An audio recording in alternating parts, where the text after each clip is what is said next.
माँ बाप की दुख भरी कहानी रात जैसे बीतने का नाम ही नहीं ले रही थी। रमा के कानों में बेटे विवेक की कही बातें बार बार गूंज रही थी। विवेक ने अपने पिता मनीष को घर लाने के बाद से ही हर जरूरी इंतजाम कर दिए थे, मगर वह खुद करीब 8 घंटे से गायब था। इतने बड़े घर में रमा और मनीष अजनबियों की तरह एक कमरे में बैठे थे। डॉक्टर ने मनीष की जांच की और फिर विवेक कहीं चला गया था। जब विवेक वापस आया तो उसने रमा को बताया कि डॉक्टर से बात करने के बाद वह मनीष के अंतिम संस्कार से जुड़ी तैयारियों में जुटा था और साथ ही कुछ अन्य जरूरी काम निपटा रहा था। विवेक की बात सुनकर रमा के पैरों तले से जैसे जमीन ही खिसक गई। विवेक अपने कमरे में चला गया, लेकिन रमा की आंखों से नींद कोसों दूर हो चुकी थी। उसकी आंखों के सामने मनीष की मेहनत भरी जिंदगी घूमने लगी। कैसे उन्होंने विवेक को पढ़ाने के लिए रात रात भर जागकर मेहनत की थी। मनीष ने हमेशा यही चाहा था कि विवेक की पढ़ाई में कोई कमी न रहे और वह डॉक्टर बनकर अपने पैरों पर खड़ा हो जाए। मनीष की मेहनत रंग लाए और विवेक ने प्रदेश में टॉप करके सरकारी मेडिकल सीट हासिल की। लेकिन विवेक की महत्वाकांक्षाएं यही नहीं रुकी। वह सर्जन बनने के लिए अमेरिका चला गया और फिर वहीं बस गया। 10 साल बाद जब वह वापस आया तो मनीष बिस्तर पर थे, गंभीर रूप से बीमार। विवेक ने रमा और मनीष को अपने साथ अमेरिका ले जाने का निर्णय लिया, ये सोचकर कि शायद वहां उनका बेहतर इलाज हो सके। रमा आना नहीं चाहती थी, मगर मनीष की हालत देखकर उसने मन को कड़ा कर लिया।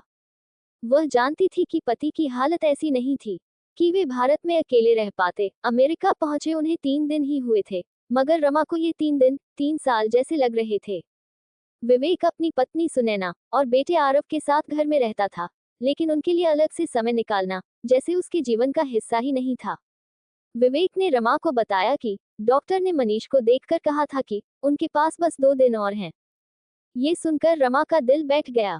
उसे डॉक्टर शर्मा की बातें याद आ गईं, जो वर्षों से मनीष का इलाज कर रहे थे। डॉक्टर शर्मा ने कहा था, मनीष जी, एक बार विवेक की सेवा कर लीजिए, उसे देख लीजिए, फिर आप ठीक हो जाएंगे। लेकिन यहाँ तो उल्टा हो रहा था। विवेक तो पहले ही मनीष के अंतिम संस्कार की तैयारी कर रहा था। रात जैसे कटने का नाम ही नहीं ले रही थी। जब रमा की बेचैनी हद से ज्यादा बढ़ गई तो वह बिस्तर से उठी और मनीष को सोते हुए देखकर राहत की सांस ली। वह चुपचाप कमरे का दरवाजा खोलकर रसोई की ओर जाने लगी, लेकिन तभी उसे विवेक और सुनैना के कमरे से आवाजें सुनाई दी।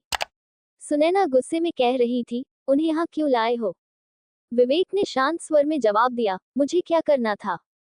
मामा जी ने बुलाया और उनकी बीमारी के बारे में बताया। अब डॉक्टर ने भी कह दिया है कि बस 2-3 दिन हैं। पापा के गुजरने के बाद माँ को इंडिया छोड़ आऊंगा।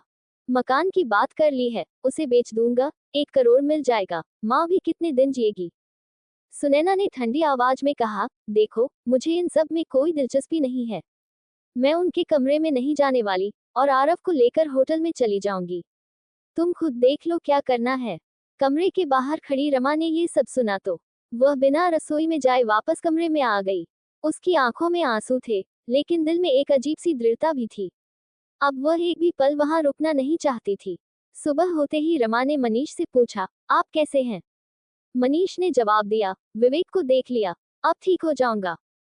रमा ने हिम्मत जुटाकर कहा, अब हम वापस जा रहे हैं। मनीष ने देखा कि रमा का चेहरा बुझा हुआ था। उन्होंने पूछा, कोई बात है रमा, हुआ क्या है? लेकिन रमा ने बस इतना ही कहा, हम वापस जा रहे हैं। हमारा बेटा अब हमारा नहीं रहा। रमा ने जल्दी जल्दी सामान पैक किया और अपने भाई अमर को फोन कर वापसी की टिकट बुक करने को कहा। अमर ने कुछ नहीं पूछा, बस टिकट बुक करवा दी। 2 दिन बाद रमा और मनीष अमेरिका से वापस इंडिया लौट आए। सफर के दौरान रमा ने विवेक को मैसेज किया, हम वापस इंडिया चले गए हैं। 2 दिन बाद जब विवेक अपने पिता का हाल जानने के लिए उनके कमरे में गया तो वहां कोई नहीं था। उसने फोन निकाला और रमा को कॉल की, लेकिन रमा ने उसे सिर्फ इतना कहा, बेटा, मरने के बाद हम अपना घर अनाथ बच्चों के लिए छोड़ रहे हैं।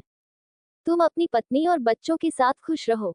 हमारे मरने की खबर मिल भी जाए तो आने की जरूरत नहीं। इसके बाद रमा ने फोन काट दिया। मनीष हैरान होकर रमा को देखते रहे, लेकिन रमा ने कुछ नहीं कहा। वह बस अपने पति की सेवा में जुट गईं। 1 महीने बाद मनीष की तबीयत में सुधार हुआ और उन्होंने रमा के साथ सुबह की सैर शुरू कर दी।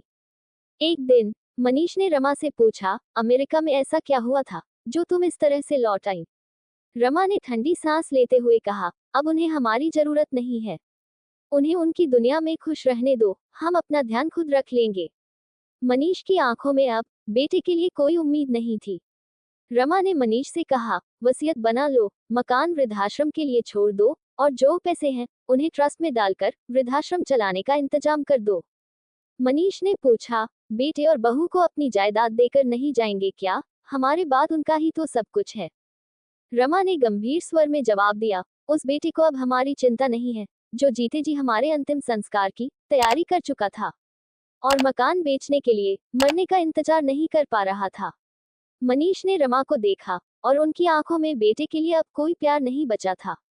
उन्होंने रमा के फैसले को मंजूरी दी और वसीयत बनाने के लिए कमरे से बाहर निकल गए।